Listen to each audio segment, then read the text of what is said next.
So this discussion this morning will be the Anabaptist moment. And I've heard a number of people have asked me, so did you mean the Anabaptist movement? Was this a typo? And I actually mean the Anabaptist moment. So I want to explain to you first what that means and then talk a little bit about the format of this presentation, because it's a little bit different. I'm taking a class, Church History 2, right now. It begins at the Reformation and continues from there into modern church history all the way to the modern day. Coming into the Reformation, it first gives attention to these magisterial reformers, those who tie together the sword of the state and that of the church, right? And they see these two powers as actually being helpful to each other, complementary. And Steve's explained that relationship yesterday already. So the magisterial reformers is where it focuses to begin with. And what I found is you begin with these bright lights of Luther and Zwingli, of Calvin, a little bit later on. But let's say, especially with Luther, it all starts out so interesting. There's these dynamic individuals, but rapidly things start to get really complicated for these people. You start with Luther and the purity of his experience, but that involvement with the state, there's these complex alliances that start to happen. There's power brokering that starts to happen as people begin to form and position themselves for the most advantageous position in what's going to come next. And what comes next is violence, okay? Because that's what happens when you tie together these two powers. So they talk about that, and this is just how the book is arranged. Then you arrive at the Anabaptists. After these alliances start to form, that complexity starts to be introduced into this picture, and these feelings of clarity just sweep over me. That feeling that Pete described, that whatever it is, that taste that's there, that something tastes right here. All of that bickering and that positioning that's happening dissolves, and you get quotes like this from Grebel. The believer, says Grebel, is marked by the fruits of faith, the baptism of trial, love, and hope, and truly Christian practice. Now, that's clarifying. That cuts to the heart of matters in a way that these magisterial reformers, by that point, they're getting so tied into these conflicts, it makes them a little bit more difficult to speak with that kind of clarity. That's refreshing. So, from the perspective of history, what is the Anabaptist moment? And I'm going to say it this way. The Anabaptist moment is that overlay or that intersection of these theological and social, the economic, and the moral conditions that made it possible for Anabaptism to emerge. You can understand it, depending which way you slice the history there. You're going to understand Anabaptism differently, okay? And when those factors combine in that superintended way, it's a work of providence, that when they overlap in a certain way, Anabaptism emerges onto the picture. And you can understand the history in different ways, morally or socially, economically, or theologically, which is where we tend to focus a lot of times.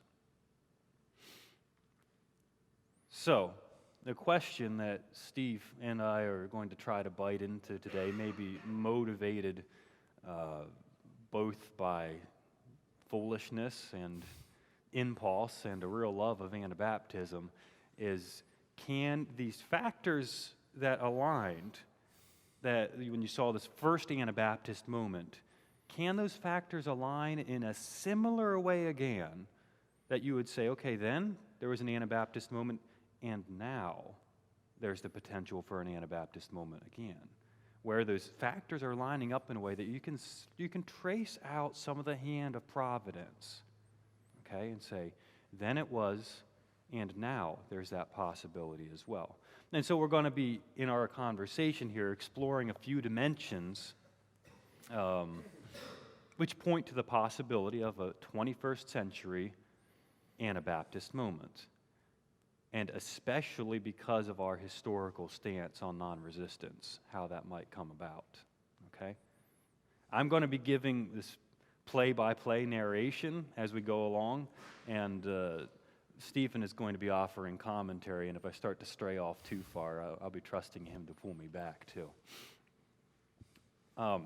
A few notes, things to keep in mind here. I think caution and creativity are appropriate responses here as we go into this. Is uncharted territory, folks. So do give us some liberty, and we invite the lively feedback and discussion. That's what we want to create here.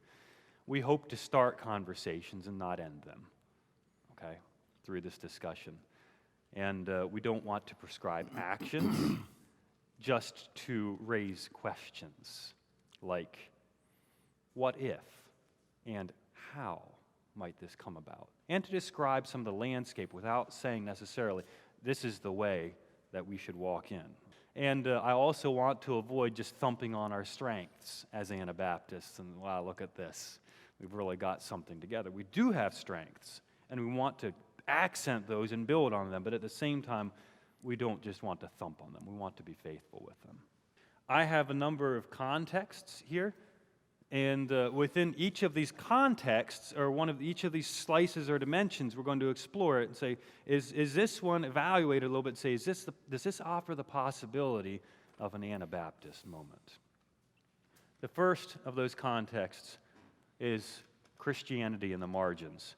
And what I'm saying here is that Christendom, the assumption that Christianity is the prevailing force of culture, and especially that assumption that military force or civil force and Christian force can be lined up, that is dead. So we've come a little ways now from the Reformation, where there was still that seeking to draw those powers together. Christendom is dead, and that's the reality of our lives now. And one motivation behind the push, because it's been a societal push to say we're separating the church and the state. It's just, we're used to that in American culture, but it was very innovative at one point in history to separate those two. One significant push in drawing that line between the church and the state was the Christian misuse of power and force. You're not going to find this in a lot of history texts that I've read anyway, but you trace the line. That's a very significant factor in what made that separation so motivated. Because the reality is when Christians begin to get tangled up in power brokering and in the forces of the state, they start killing each other. That's the history of it. So let's trace out a little bit. What's the history of this disentangling of church and state? What's that motive force behind it? And then ask the question, well, how does that lead to an opportunity for Anabaptism today? And maybe you're already ahead of me and you're saying, well, I think I know where he's going here. That's possible. So we start at the Reformation, and there's some really powerful individuals at work and some dynamic forces that are starting to take place, but you don't want to stop at Luther. What happens after Luther? What happens after Zwingli? What are the results of these differences in thinking? What tends to happen is that forces begin to align, and then they actually, if you move ahead a few years, start to take the cause of one side, Protestant, or the other, Catholic, and then also Calvinistic or Reformed, under a military banner. Some do this out of devotion, for a real devoted cause to their Christian cause, some kind of Christian alliance. But what begins to happen very quickly is that many do this out of ambition, too. They align because it's politically convenient for them, and it helps to give them a cause for their violence, right? Mm-hmm. So just a few examples of this. What happens after the Reformation? St. Bartholomew's Day, 1571. There's 2,000 high-profile French Protestants. They're slaughtered by order of some Catholic power brokering. That rippled outward into a mob action in which tens of thousands were murdered because they were Protestants. It's said that Philip II, the King of Spain, when he heard about this, is at the height of Spanish political influence. When he hears this, he's a fervent Catholic, and he smiled for the first time in public in years and ordered that a hymn of thanksgiving be sung. The Pope, when he heard about the slaughtering of tens of thousands of innocent Protestants,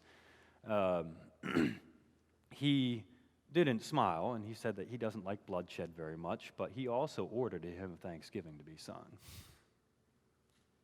Or the saga of the Waldensians. They're hunted down and exterminated. This is a Protestant-like group. They resisted when they were attacked. They resisted defensively. And there's something to their legacy there. They weren't non-resistant per se, but neither were they very aggressive. And taking advantage of the situation, knowing that if they were attacked, they would very effectively resist, the Marquis of Pianza marched an army into the remote areas of the Alps where the Waldensians sheltered, and he offered them peace. The Waldensians then admitted his soldiers into their homes, sheltered them from the cold, and provided them with food. That's the nature of who Waldensians were. At a prearranged signal, then, the soldiers turned on their hosts, killed women, men, and children, and slaughtered thousands. And this was celebrated with a hymn of thanksgiving in Rome. These are the forces that are potentially at work within Christianity. And I've seen some expression. There's some real absurdity in all of this that could be grasped. Now, arriving at the very pinnacle of Reformation violence is the 30 Years' War. I want to illustrate this with an animation of some of the alliances and the movements. This is per week, every week. What's going on for 30 years as these military forces just slug it out in mainland Europe. I didn't hear a lot about the 30 Years' War in high school, but take a look at this movement and then realize as you're watching this that every movement of these lines, as the front moves from place to place, involves the killing of hundreds or thousands. It involves the pillaging of villages and burning them down and the extermination of some civilians, okay? So realize that with every movement, every week, this is what's happening for 30 years, okay? Watch this. And this is motivated by religious forces.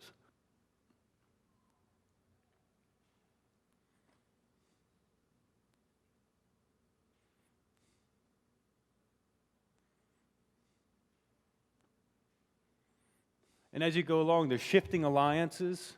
People come in and out of the conflict, more aligned with Catholic or Protestant or Reformed interests.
and finally to the end. Now, that's about 3.5 minutes, okay?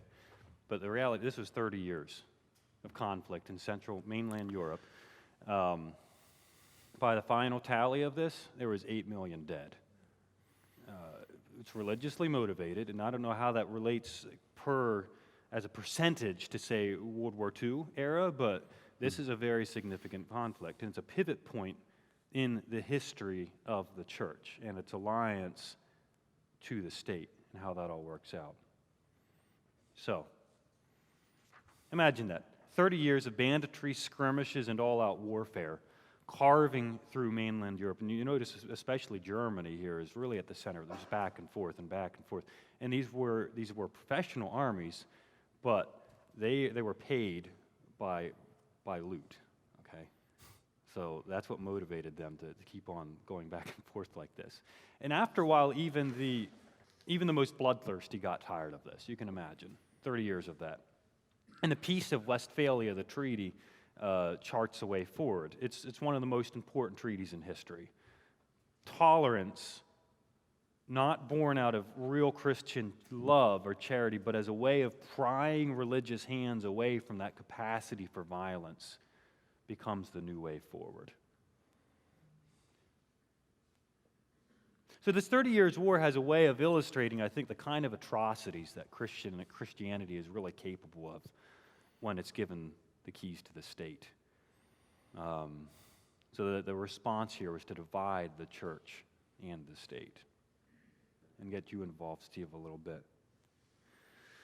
We say that, well, first of all, I'm wondering if you have any response to my evaluation here.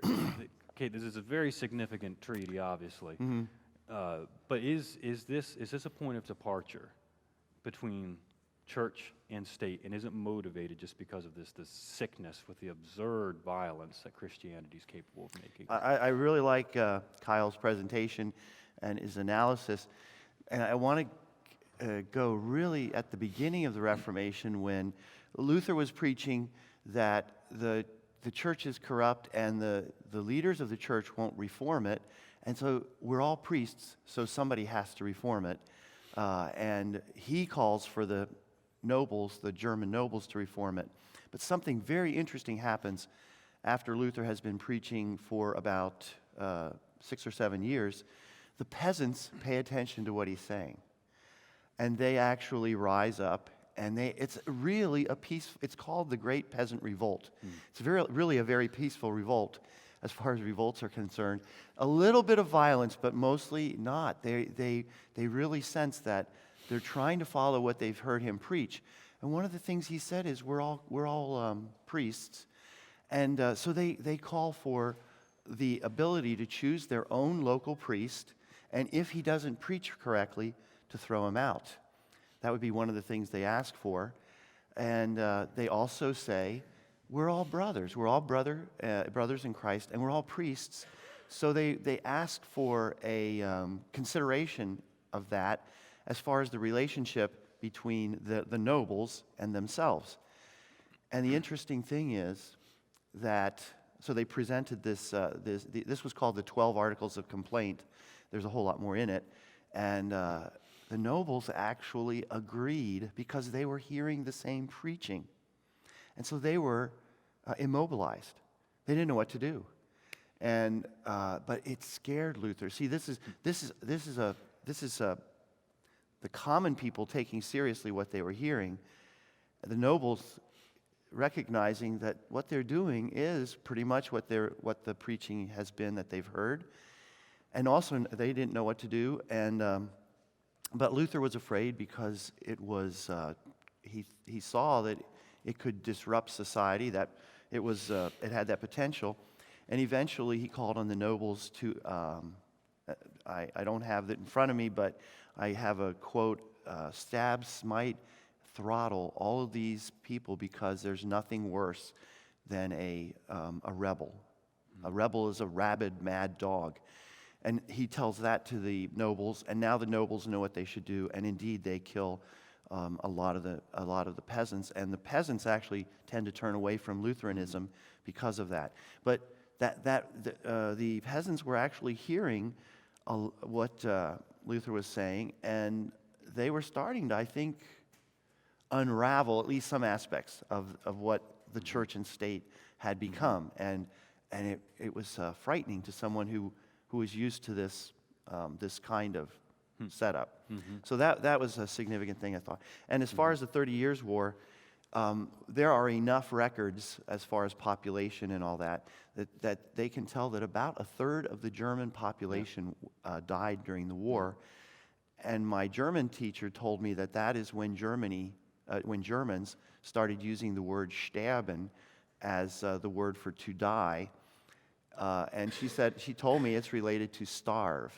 And so that's how bad the war was. Wow. But anyway, so now at the end of this 30 Years' War, something if you watch those colors, and it didn't really tell you, but it's interesting. France was Catholic, but which side did it fight on? It was always on it got into the war towards the end on the Protestant side. And over here was Turkey, a Muslim country, and it was in and out of the war as well. So the war had a lot of interesting dynamics that eventually went way beyond, are you a Catholic or a Protestant? Mm-hmm. But yes, they had the treaty allowed, it required every ruler to decide the religion of his territory. But there was a very nice aspect. It also allowed those who did not want to submit to that to sell their property and move elsewhere. So there's a positive side to it. Mm-hmm. But I agree with you that essentially it was motivated by being totally exhausted from bickering over religion, but they still considered it important. Mm-hmm. And so they felt that every territory needed the cohesion that was brought by having the same religion. All of that death in Germany enabled our people to get a little bit of breathing space. We were still being very severely persecuted in Switzerland. And because there were so many people that died in Germany, many of the German nobles and lords wanted more people in their territory. And as Anabaptists fled Switzerland, they tended to flee down the Rhine Valley, which is kind of between Germany and France. And so it was the focal point of all of this death. And so it was those nobles that were open to holding their nose, open to having another group there. Okay, so each principality was either Catholic or Protestant, but some of them opened up to allow the Anabaptists to settle there with clear restrictions on, for instance, they could settle as long as they didn't evangelize. And this is the beginning of, it's one of the ways that we end up losing one of the key things about being Anabaptist, which is sharing the gospel. So what I can't do, this is just the groundwork, but what this is anticipating is as you progress this forward, that same mentality of differentiating the church and the state is saying, we've got to wrestle this power away from these people. And you're anticipating what eventually becomes like the French Reformation or the French Revolution, where at that point there's a backlash, and the violence actually reverses itself, and it becomes turned against the church and any kind of organized religion, really, that still maintains that cohesion of church and state. And at that point, there's a wedge driven, and Christianity gets to be pushed off to the margins of society. Okay, so this is just the beginning of it. This is the roots of it. But it's anticipating what's coming next, which is where we are now. Like I say, Christendom is now dead. And this is at the beginning stages of that, okay? Now, there's a question for you, Steve. We say that peaceful Anabaptists have an advantage with Muslims, okay, because we didn't participate in the Crusades. Do you think we have something to offer our culture? Because you look back at the 30 Years' War, you look back at all this violence, you say, hey, we were never there. We didn't do that. Do we have an advantage?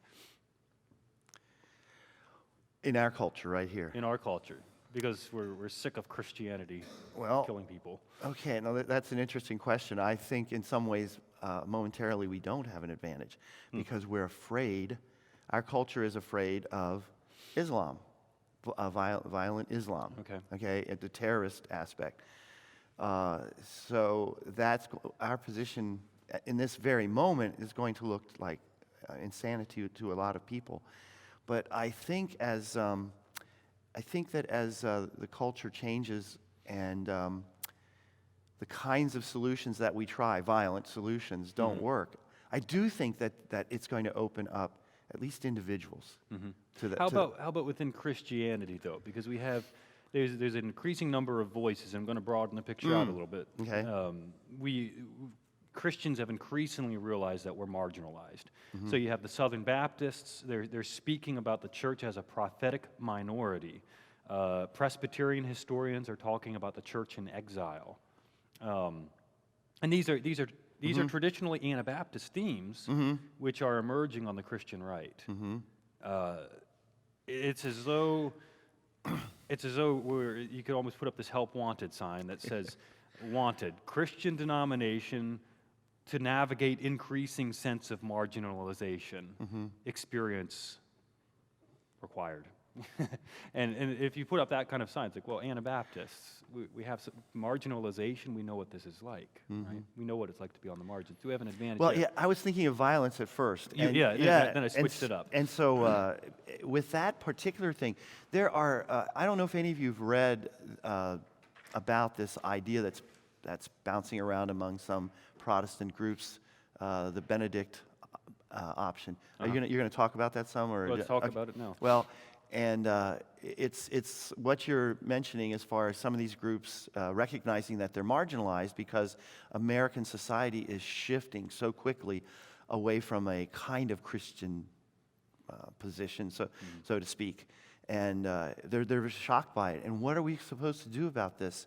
And some of them are saying we need to pull back and sort of maybe put the wagons in a circle and figure out what we're supposed to do and how we're supposed to live as Christians. And I think that, yes, right there, I think that those people are starting to evaluate what was all of this? You know, that it collapsed. Why did it collapse? It looked Christian, at least to a degree and to some people. But now that's all collapsing, and they're starting to ask, the serious people are starting to ask, what should we do? How should we live in this new situation? And I like what you were saying. It's kind of like maybe a sign there that's asking for help wanted. And maybe this is our option or an opportunity to reach out to those people and help them see maybe all of those nons, or what it really means to live by faith and to live by hope and to have love for even your enemies. So, but my question is, I'm wondering if God's opening this up to us, but my question is, are we going to hear him and do something about it? Yeah. So, The Benedictine option you mentioned, it's rooted in Hauerwas. He's a professor now retired from Duke in their theological school there. That he wrote a book, I think it was actually in the 80s, called Resident Aliens. If you'd like to see it, I could give you a handout with some of the themes that are identified in Resident Aliens that really sound, if you take it, put it up beside Bender, you'll see some similarity there. Harold Bender with his of Anabaptist vision fame. You take the themes of Anabaptist vision and put them up beside Hauerwas, and you're going to see some things that correspond about this pilgrim church idea, okay? So something happened there where this Duke professor is saying, we're actually resident aliens as Christians, and our job isn't to tie and change our culture. We're aliens here, so don't expect to change everything, folks. And you put that up upside Anabaptist, and we have something there already. So how can you exercise your creativity here a little bit and say, well, how would we go about helping out and answering that help wanted ad? I belong to a book club that reads Chesterton, and a significant number of those people are Catholic. In fact, the majority are. Chesterton himself had been a Catholic. Anyway, he's a very good thinker. I love reading his books and being challenged by him. So I enjoy once a month getting together with these people And so here's a suggestion for something creative. So this is a forum that I have found where I can talk to somebody who's, their roots, for many of them, is very similar to mine. They're Catholics, those are my roots. And so I have a bit of insight into where they are. But I've really enjoyed, as we read a Chesterton book and talk about certain aspects of it, we've been talking a lot about what's happening in our culture and how we can maintain real living Christianity. And it's been this very thing. We were talking about the Benedict option just the last time that I met, and these serious. They're seriously trying to live their Catholicism or their Christianity, and they're recognizing that things have changed. And so I'm suggesting finding common ground, interacting with these people on that common ground, and helping them see how some of the things that come more or less naturally to us are things they ought to consider. It's so interesting. We have one of the things that's true about us is we tend to be people who try to work hard, and yet we work in cooperative ways. And that's one of the things that these people that in the Chesterton movement, or that group, that they're trying to figure out. They're thinking about doing their own gardens and doing things that are very different than what their lifestyle has been, but they're starting to see that their lifestyle hasn't been a solid thing. And so they're looking, and the leader of the Chesterton group said to me that she looks to the Anabaptist to see what are they doing, and how can I and the rest of us here, how can I integrate that? So I think that you gotta be in contact. There's got to be some kind of forum that where you like something and they like it, and that gives you an opening, and that could be in work. The men and women that you work with, the people you build for, as you have opportunity, talk to them, and when there's a spark of interest, I'd say pursue that. Now that's a kind of a simple thing, but that's what, from my own experience, I'm having people asking me in that kind of a setting where there's a common interest. What are y'all doing? And they're actually actively pursuing that. Good. So this is one possibility. I'm going to offer just another one quickly. And these are kind of vague, understand it, but our expressions of non-resistance here can continue to be very significant, and the positive expressions of non-resistance is what I'm getting at. We can offer leadership here as an expression of non-resistance, not just not participation in violence. And we have some real advantages there, like you were talking about yesterday. Now, I'm just going to keep this discussion kind of close between you and I for now. So do think at this point we're going to make a transition. This is Christianity in the margins, and Christianity's marginalized. We're used to that. We understand that. How can we relate to this Christianity in a way that meets some of their needs right now? Okay? So reserve any questions you have, sketch it down, and we can talk about it afterwards if we need to. We're going to keep going ahead so we can actually plow up some fresh dirt here, and then we can come back and revisit, okay? So let's pivot. We're going to make a transition here. One option is this Benedictine option, where we say we're circling up the wagons, our culture has gone nuts, and we're going to distance ourselves from it for a little bit, just to try to figure out where we are in influence in a more of a leavened approach, okay? There is another option. We're more familiar with the Benedictine option, I think, as Howard describes it. How about Neo-Anabaptism, okay? What is meant by Neo-Anabaptism? If the Benedictine option is located on the Christian right, Neo-Anabaptism tends to be on the evangelical and Christian left, okay? This is an emphasis here on pacifism, communalism, and a stress on the ethical commands of Jesus. You might hear some reflections here or echoes of the social gospel, if you remember that from, like, say, back in the early 1900s. This is represented in books like this, The Living Alternative, Anabaptist Christianity in a Post-Christendom World. So he's taking the question that Steve and I are wrestling with a little bit here, and that's exactly what this book is talking about. Anabaptism in the postmodern world. It's a collection of essays that sets about answering exactly the question that we're talking about. What does faith look like in a world where Christianity is no longer dominating the economy and policy and morality? The answer is, they give, the third way of emerging Anabaptism, including nonviolence, kingdom citizenship, and a Jesus-centered approach to holistic faith practice.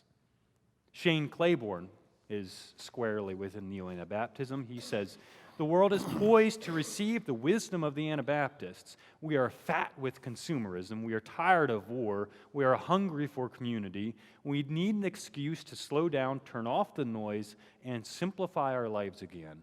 For many of us, progress has also meant to digress. This chorus of wise voices will stir you, and he's commenting on this book, will stir you to imagine what it means to be a peculiar people of God in the 21st century. Greg Boyd, he's an interesting fellow. He's a prolific writer, megachurch pastor, and who reflected on his blog in 2007 that he realized he was more Anabaptist than evangelical at that point. And he said, reflecting on that, it turns out I'm a Mennonite. And he made that discovery. Greg Boyd says, over the last several decades, the individuals and groups around the globe have become captivated by the vision of the humble, self-sacrificial kingdom movement that Jesus inaugurated with his life, death, and resurrection. And they are noticing how radically it contrasts with the now dying religion of Christendom. There's also, you could throw in the book, a little bit of shock value in the title, I suppose, but The Naked Anabaptist. They're trying, this is a group in Europe, they're trying to search for the most basic elements of Anabaptism. What's the core vision of Anabaptism if you take off all of the traditional garb of Anabaptists like the Hutterites and the Amish and the Mennonites? What's at the core of it, and how to revitalize that tradition? Now, there's mixed opinions, even within Neo-Anabaptism, as how to think about traditional Anabaptist groups like ourselves, like the Mennonites. They don't always know how to relate to traditional and historical Anabaptist groups. They're rediscovering it. They're doing their own historical work, okay? They don't know how to relate to us. Steve, how can we relate to them? Well, there's a group that you didn't mention, and we talked a little bit about this, the Bruderhof people. The Bruderhof people. And in a way, they fit this Neo-Anabaptist label. Almost 100 years ago, after World War I, there was a group of German Christians who were very disillusioned with what Christianity had been like, what it was like at that time, and they were looking for the real thing. So this is basically the same description you've given of the Neo-Anabaptists. And they favored a communal life, and somehow they wanted to express real Christianity. Then they discovered that in history there had been a group, the Hutterites, that had combined real Christianity with a communal lifestyle, but they thought they had died out. And then somehow they discovered that actually they had migrated to Canada and the United States. And so the leader of this group went to Canada, the United States and Canada, visited them, and was ordained a bishop. They might call him by another name, but anyway, elder or something. I forget what they call it. And he came back to Europe and established, there were three arms of Hutterites in the New World, and he established a European arm, which then eventually, because of Hitler, was driven out and had to go first to South America and then eventually to the States. So they have their communal, they call them Bruderhofs, their communal sites where they live together.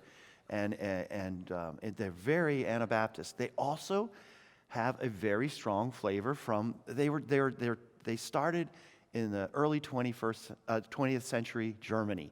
So there's a very strong flavor of that in them. I've lived in Germany probably at least a year of my life, if you add it all together. And when I go to them, it's so clear to see this German streak in them, and it's different than what you think of as German. It's 20th century German. So it's a very interesting group. They've recognized that they aren't. They've recognized they really don't fit in with the Hutterites. They used to be joined with the Hutterites, and now they're on their own. And they would recognize that because of their beginnings in the 20th century, early 20th century, that makes them a little different, and it's brought some conflicts. And so they've taken they have maintained their Anabaptism, but they've also recognized they have this other stream in there, and they are actively seeking contact with people like us because they recognize they're Anabaptists and they want that kind of they want to influence us and they want influence from us. And so I think that we should have an openness to these groups that are reaching out for what's good in Anabaptism, but I don't think it means they have to become exactly like us. These Bruderhof people, I think, are a very good example. They are solidly non-resistant. They are definitely non-accumulative. They don't own things on their own anyway. And as I've gotten to know them, they truly are trying to live out a life of faith. So I would say they are truly in the Anabaptist family, but they've also kept something that was very real to them. I mean, that's their roots. They were from Germany in the early 20th century, and it makes a little difference, but I don't think it makes them other than Anabaptist. So just briefly, what you said that they do have something to offer. What is it? What do they have to offer us? Well, I would say that we can look at, first of all, their lifestyle. Now, I don't mean by that we should necessarily become a communal group, but they have, I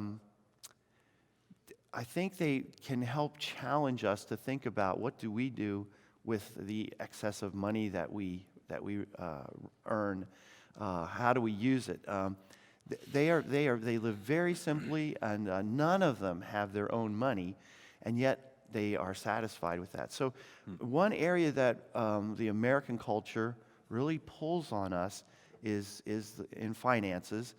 And at the very least, they can give us a vision of that it is very possible to live at a lifestyle level that's very different than what we are used to, and it can be a very good life. They have a good life. One other thing that I think of, even with that level of lifestyle that's lower than what it could be, they are not unsuccessful people, but they live at a very low kind of lifestyle, or financially low level. But one of the things they do that it really inspires me is they really try to develop the talents of the people in their community. And sometimes maybe the talent we push, maybe there's two talents, working hard and singing. And they are a little bit broader in that. And I'd say that would be a thing that we could learn from them, that each of us have a different set of talents, and it would be good for us to learn how to encourage those different talents when we see them in others. So, okay, it's broadened out to include the left here. Yes. Like Shane Claiborne. Yeah. Greg Boyd. What cautions do you have? And we have to keep this brief. We're right at 45 minutes, Steve. Oh, okay. Real quick.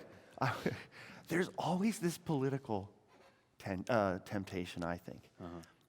In the book that I wrote, I titled one chapter, The Great Temptation. Okay, maybe it's just because of me, but to me it feels like the great temptation is to get political. And I think that's the danger on that side. Okay. What about, I've heard it said that I guess I just offer my caution here too. That's that Neo-Anabaptists need to make their theological commitments as clear as their social commitments. Okay, so that's the summary. They're theologically fast and loose, or maybe just there's not even a theology there sometimes. But they're strongly social. So there is some reason for caution there. I've got to get your statement on this yet though. How do you respond to Greg Boyd's observation that Mennonites, and he means the historical Mennonites, are in trouble, he says. They are at risk of abandoning their core vision of the kingdom and core convictions over the last several decades. And he gives an example. He gave a talk at Heston, and a person responded. He said, "We see you passionately running toward the vision of the kingdom we've always embraced, while many in our own people are either running from it or have grown apathetic today." Or another person who told him that he was more Mennonite than most Mennonites today. Okay? Now, realize these are left-leaning Mennonites that are responding like this. But do you have a comment on that? I can relate to. I mentioned something about becoming. When a person becomes Catholic, they often say, "You're more Catholic than the Pope," and "You're more Mennonite than Harold Bender," or something like that.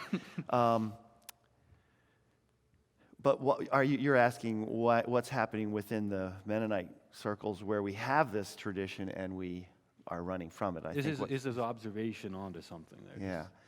Well, it just tell me, and I'm gonna force you to do the newscaster. Okay. If you skip all the nuance and things, is there something there?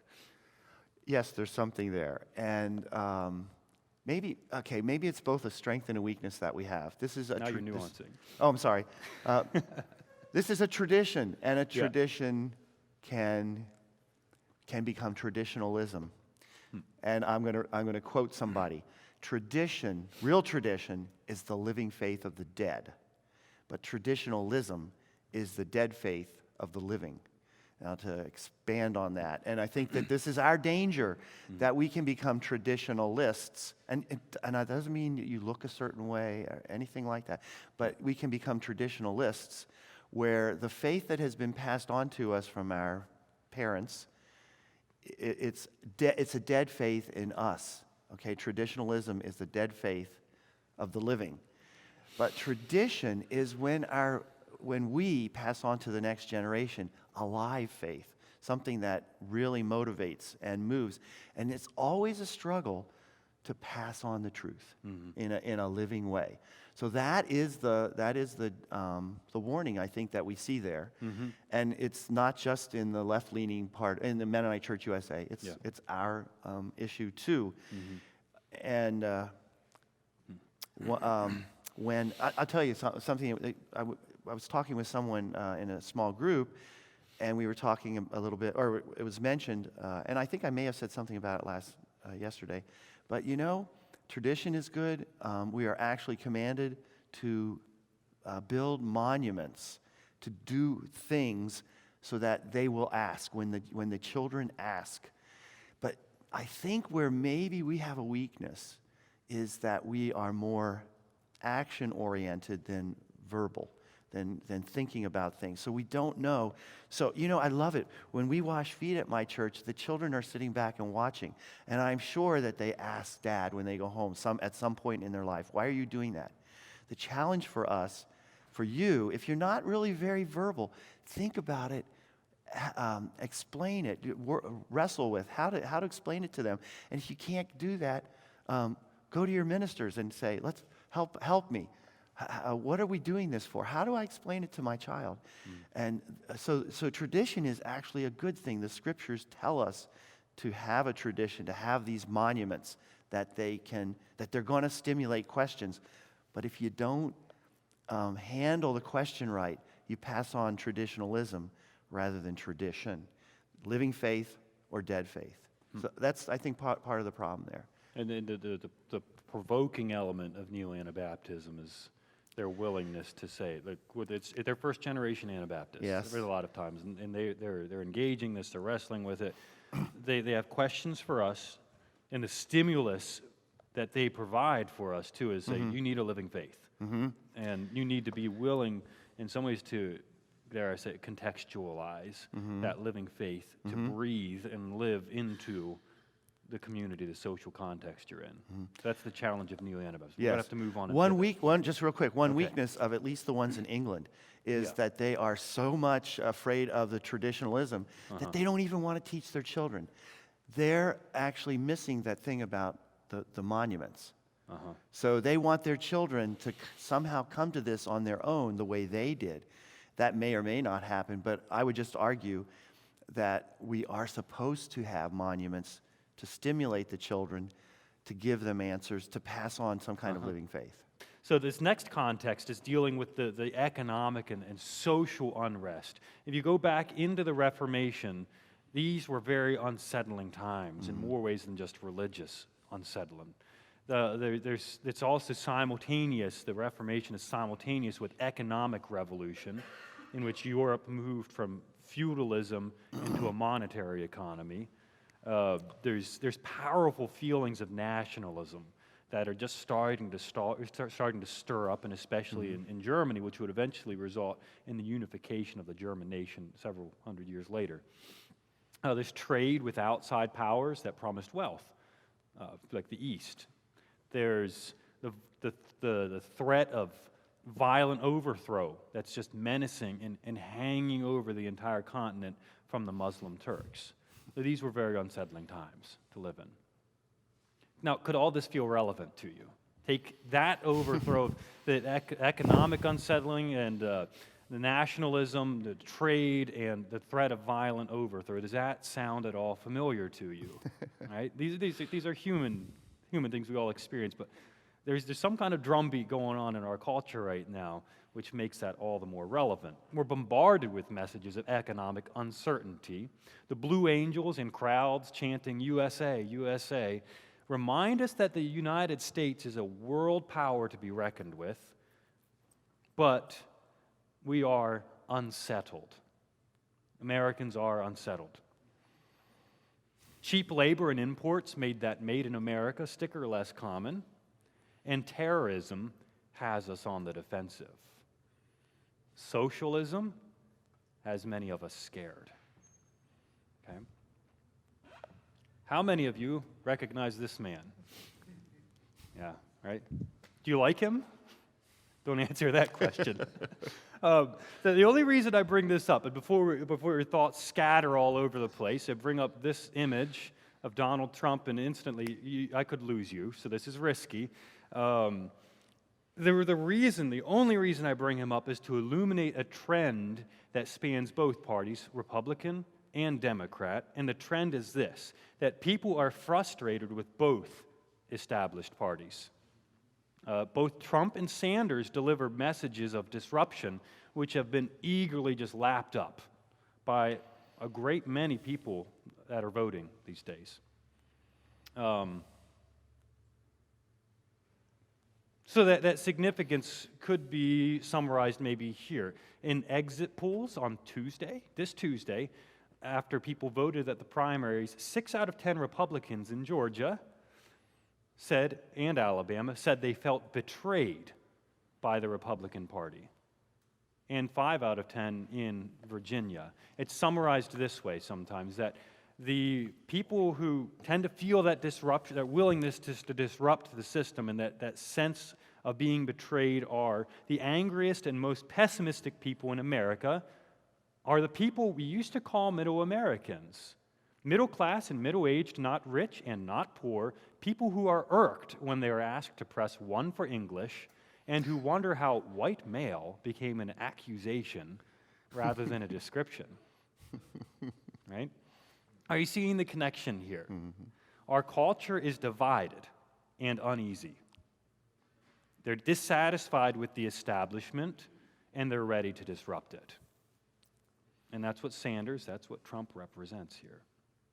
So, Steve, crank up your imagination again. Trump is giving focus, I think, to what many Americans already feel. That's what Sanders does, too. Mm-hmm, mm-hmm. Where do these feelings originate?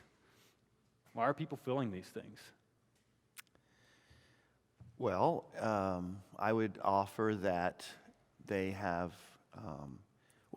We have a political system that has functioned remarkably well, and has drawn a lot of loyalty from the vast majority of Americans, I think.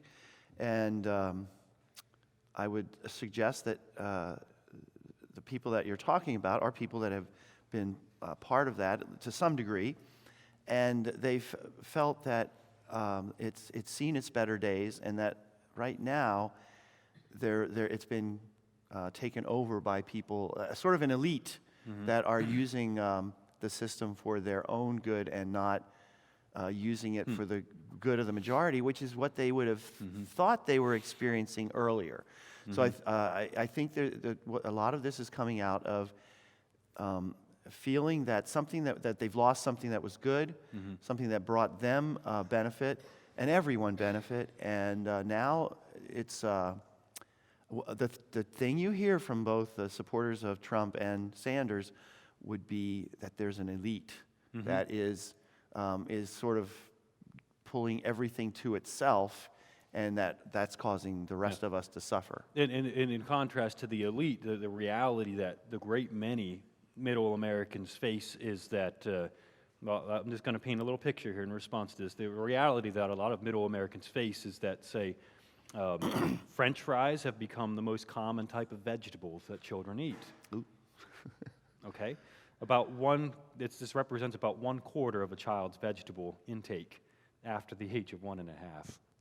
Okay? That's French fries. This is the reality. 90% of children by 2 watch 1.5 hours of TV a day. Many times they're watching it by themselves. And in 2002, 5 times more children received antipsychotic medication than in 1990. 5 times more from 1990 till now. Average U.S. household has $15,000 in credit card debt, $165,000 mortgage, $26,000 in car loans, and $47,000 in student loans. Over half of marriages end in divorce, all the more devastating, considering that Americans have come to depend on the nuclear and not the extended family for support. Okay? And many times they're moving for jobs which have cut those ties, which they now feel uncertain about because of that economic uncertainty. In 2010, the U.S. ranked 52 out of 139 nations for the quality of its university math and science instruction by the World Economic Forum. 52 out of 139. Okay? So you have the elite, and they're coming up at the great distance to the realities that middle Americans really tend to face. Okay. I would suggest that, and I don't know if I would have a way to say how this happened, but there was a book years ago about, I can't remember the title now, but the point of takeoff was we used to have bowling leagues. You know, you live in a town and there'd be lots of bowling leagues. We did things together. We would and we have partly from TV. I don't know what all the issues are, but partly from TV and other aspects of technology. We have cocooned ourselves was one of the words that it used. We've withdrawn into our own home and begun to separate ourselves. Whereas before, the general society looked for others to do things. Let's go bowling. Let's have a softball team, and then be part of a league and interact with people. And so something has started breaking those ties of community that we had. And you mentioned instead of the extended family, we've kind of retreated into the nuclear. Well, I'd argue now it's getting to be every man for himself inside the nuclear family, in fact. And so some various things have stoked this selfish and natural inclination to be an individual and do your own thing. And I don't know what all the issues are that have happened there, but there would be, some of them would be technological. I think some of them are that starting in the 60s, the government started finding ways to give out money to encourage this or that, and that that nuclear and extended family became less important. My grandmother took care of her people when they got old and needed help, and her husband needed help at a certain point. They weren't sent to a nursing home. My family then took care of my grandmother when she died at 99, and she was always with one of her children. But we're losing that. So we're becoming. I think what we're doing is, at least intellectually, the first step was do your own thing as long as it doesn't hurt someone else. And that has become very focused on what I need to do, what makes me what I'm supposed to be. It's a little bit of a difference. It's a little slide there. We almost aren't thinking anymore about, does it affect the other person?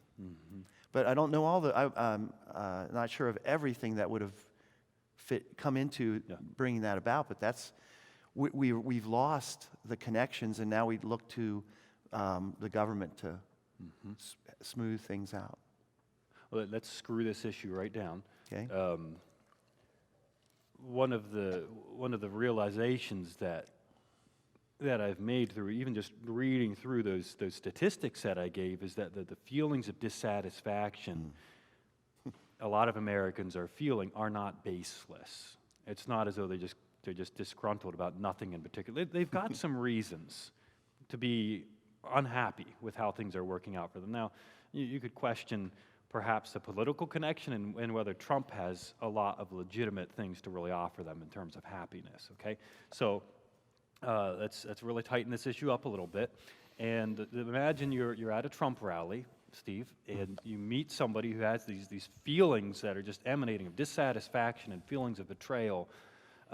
What do you have to offer that man that Trump might not? Ooh, that's a hard question. I mean, I think I'd have a lot. I mean, you could speak generally too. Like, yes. What from our tradition do you have to offer to this man? Well, considering what I said a little bit earlier, he's probably feeling cut loose, endangered, losing his security, and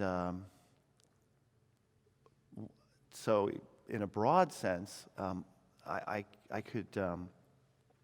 think you'd spiritually want to help him first, which is that we can have security in God, and that's going that whole thing about turning around and moving in the right direction. He's got to start moving. He needs to move, and I think he recognized that something has to move, something has to change. And if I could help him see, but you see that my issue or my problem is, usually you need to have some kind of personal connection to start moving in the direction of some of those things. But that would be the first thing. But in that there is a way of living out the Christian life that actually can start moving you in a direction where you don't feel cut adrift. You know, so the end goal would be to help a person see that what he's been trying to build on is not stable, and there's another place. But his desires are they're right. Okay. All right. What he wants is right. He may not. Okay. The desires of the heart that he has. He wants some kind of security. He wants to be a person that produces and does something worthwhile. Right. Okay. Those kinds of things are good. At some very basic level. Yeah. But he's probably expressing them in ways that are not so good, because that's what happens when we're going in the other direction. So I don't think you can do it quickly, but that's my thought would be to try to help the person see there's this other way to go, and it really satisfies those yearnings inside of him. So that those yearnings need to convert, and they need to attach to something else, and he needs to meet a kingdom Christian, is what you're saying. And then start to experience what that means, move ahead and go into what that means. So there's the spiritual aspect, but there's also the social, the social part, the ethical part that he has to grapple with there too. And we there have is, something yes. to offer. Yes, and this could be a problem with us too. that person has a different kind of background, a different experience, and we need to think of ways to help that person ground himself in those economic and those physical, those kinds of realities, and that can be a real battle. I know a couple that was in the Mennonite church for a good long while and then left. They just felt like they could never quite fit in with those kinds of things. And maybe they don't have to, but maybe our challenge is to help them think of, with their background, with their abilities, how could they do something that fits into the community and maybe brings a different, some different flavor in, but positive, and help them there. They just felt they never quite, they never quite made it with the gardening and some of those things, and so and eventually they left. And I think that's how they would express it. That it was they just felt frustrated that they didn't really fit. Good. So there needs to be some flexibility, some creativity there to help those people, and it may bring good things in for us that we don't have. Okay, I'm going to have to make a final pivot here. Okay. And this one, what I'm going to offer in this final little section of, composing, could there be another Anabaptist moment, is just this, that there's renewed scholarly interest in Anabaptism. I'm going to trace out some of the history here, because when it comes down to it at the end of it, we have more raw material to work with as we're thinking and articulating our vision of Anabaptism. We have more raw material to work with there than we ever have before. And here's some of how that came about. We've, as Anabaptists, endured 4 centuries of negative scholarly attention. 4 centuries of it since the Reformation. Scholars relied on the accounts of Zwingli and Luther to gain an opinion of Anabaptists, and that became negative because they were understanding us as Anabaptists through the people who were persecuting us. It's going to be a negative opinion. There's lack of source material, there's a lack of interest by European scholars, and lack of willingness by American scholars to deal with what was available. Anabaptism then was divided 3 ways generally: the inspirationalists, who were uncomfortably, maybe pietistic would be the word there, the inspirationalists, the rationalists who rejected the Trinity, and the libertines who rejected morality. This tended to the tendency was to equate Anabaptism with hysterical Munster fanaticism. That's how we were typically understood by scholars for about 400 years. This began to change with C.A. Cornelius, who went to the sources of Anabaptism themselves and asked them, well, Anabaptists, could you explain yourselves in your documents? And he started publishing his work in 1855, and that marks the beginning of a historical quest to understand Anabaptism as interpreted by Anabaptists. It was Harold Bender then and Fritz Blank of the University of Zurich and Bender of Anabaptist Vision fame who rediscovered Anabaptism as a third option apart from a fanaticism and apart from Protestantism and Catholicism. I guess I gave 4 options there.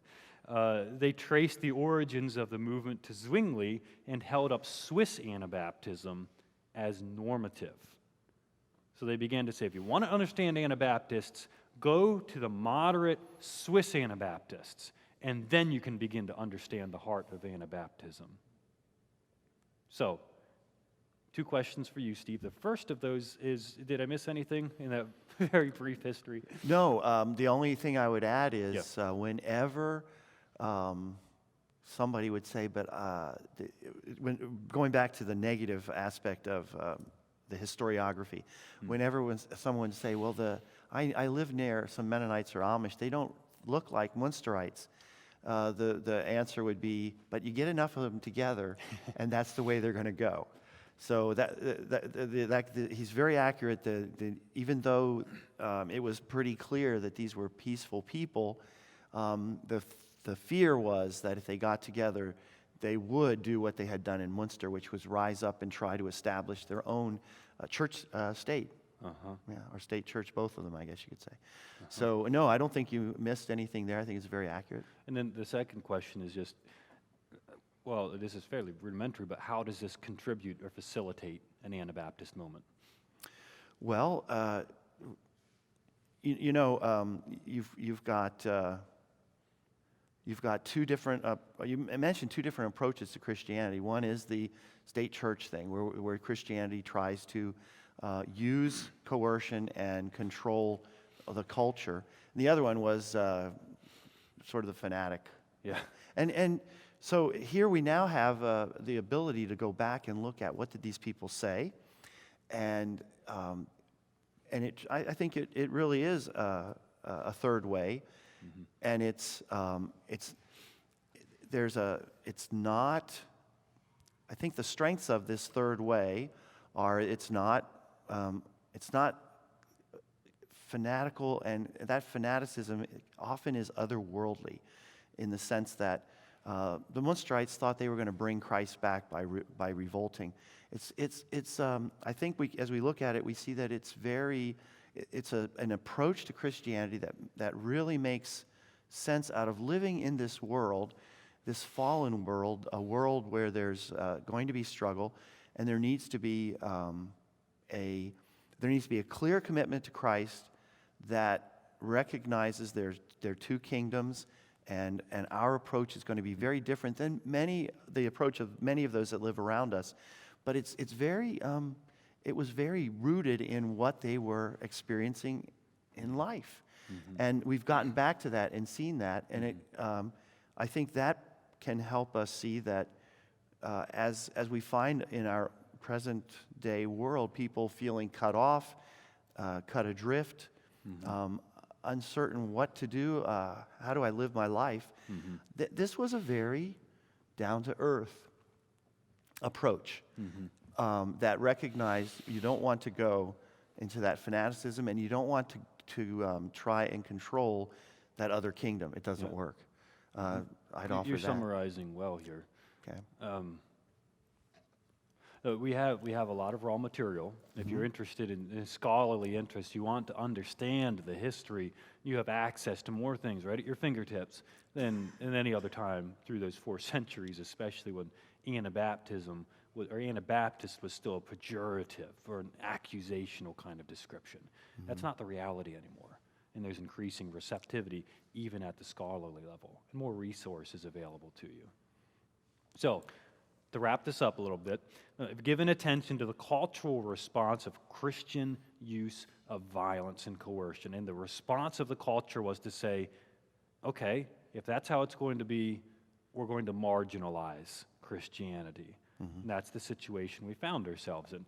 I don't think violence is the only reason why Christianity was marginalized like that, but it is one. It's one reason why Christianity has been marginalized. Christians now are trying to understand how to make sense of their new situation on the margins of their society. And there's been 2 responses. The first of those is the Benedictine option, or Hauerwas's resident aliens. You pull the wagons together because our culture is crazy and we're on the margins now. And the other is Neo-Anabaptism. Okay? Now, I ask you, what do you think? Is this a new Anabaptist moment? Is there enough alignment of these factors with enough intensity driving behind them that this is a place where Anabaptism can flourish? And then the second question, if it is, how can that come about? And how might you contribute to that, is the question.